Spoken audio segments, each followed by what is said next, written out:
Hindi masyado sobrang kwela yung kwento ko about sa mga previous kwento. But I started sa Regal Films noong 1995. Una kong naging project ay yung Roller Boys. Hanggang sa nagtuloy-tuloy na yung pagbigay sa akin ni Mother ng movies. Then nabigyan ako ni Father Remy Monteverde ng lead role, yung Init sa Tag-Ulan, sa Good Harvest. Si Father Remy yung unang nabigay sa akin ng yung bida talaga ako. And I'm sorry, hindi po ako nakapunta ng rape ni Father.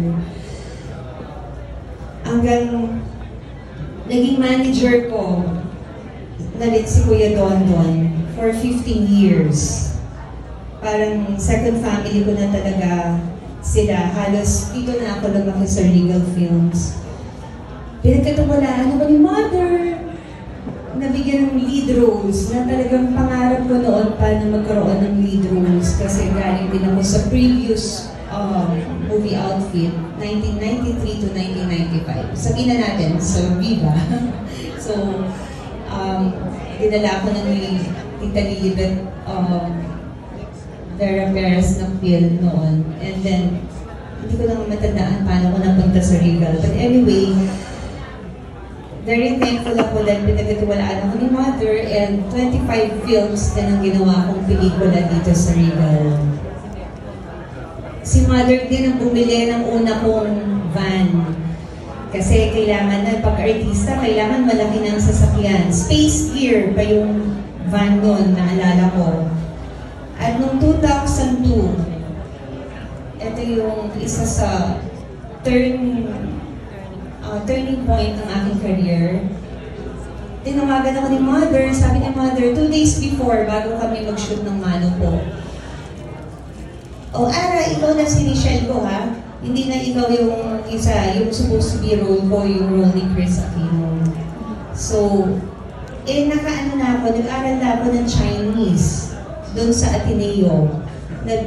Pinag-aralan ko na yung linya niya kasi medyo dapat fluent. Na medyo nahirapan ako doon, pero nag-motivate na ako for that role. Pero 2 days before, sabi niya, ikaw na Richelle Go.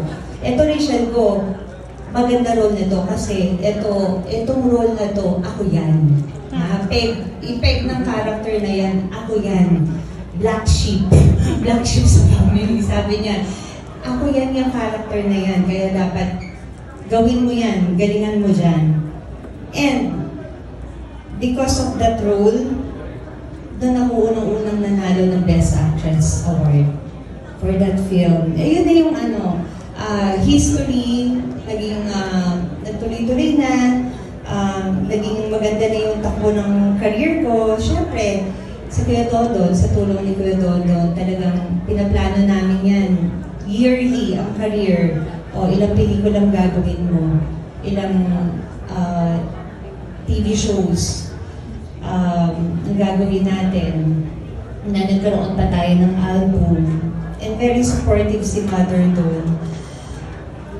And malaking parte talaga ang Regal Films sa kung ano ang narating ko ngayon. Nagpapasalamat ako sa lahat.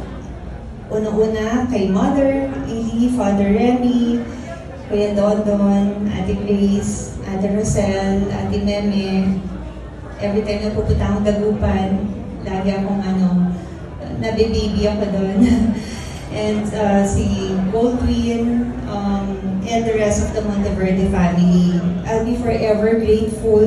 Again, maraming salamat. At sa lahat ng bumubuo ng Regal, maraming salamat sa pagmamahal niyo sa akin. Thank you so much.